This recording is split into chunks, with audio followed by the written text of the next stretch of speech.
Navratri special जय माता दी, जय माता जी। बहुत सुंदर मैया जी के गीत लेके आई हूँ, भजन लेके आई हूँ। आप लोग सुनिएगा ज़रूर। आप लोग के अच्छा लगे तो वीडियो को लाइक, चैनल के सब्सक्राइब जरूर कीजिएगा। आप लोग के दिल से धन्यवाद। दुआरे पखाड़ बा पुजरिया के माड़िया खोला ए मैया। दुआरे पे खाड़ बा पुजरिया के माड़िया खोला ए मैया। केवड़िया खोला ए मैया, केवड़िया खोला ए मैया। दुआरे पे खाड़ बा पुजरिया के माड़िया खोला ए मैया। दुआरे पे खाड़ बा पुजरिया के माड़िया खोला ए मैया।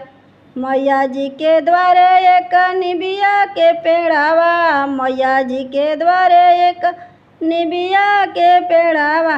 निबिया के पेड़ावा हो, निबिया के पेड़ावा, निबिया के पेड़ावा हो, निबिया के पेड़ावा।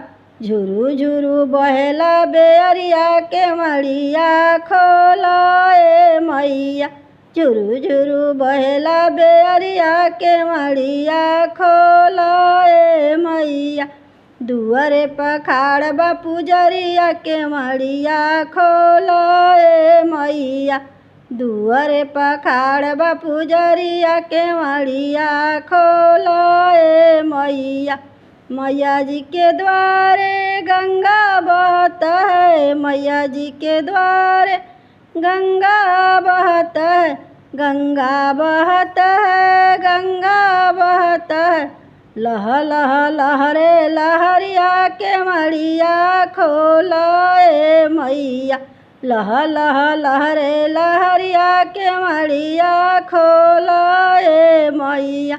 दुआरे पखाड़ बा पुजरिया के मड़िया खोला ए मैया।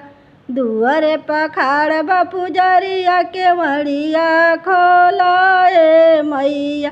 मैया जी के द्वारे अड़हुल के फूलवा, मैया जी के द्वारे अड़हुल के फूलवा। अड़हुल के फूलवा हो, अड़हुल के फूलवा, अड़हुल के फूलवा हो, अड़हुल के फूलवा। मह मह मह के मंदिरवा के मड़िया खोला ए मैया।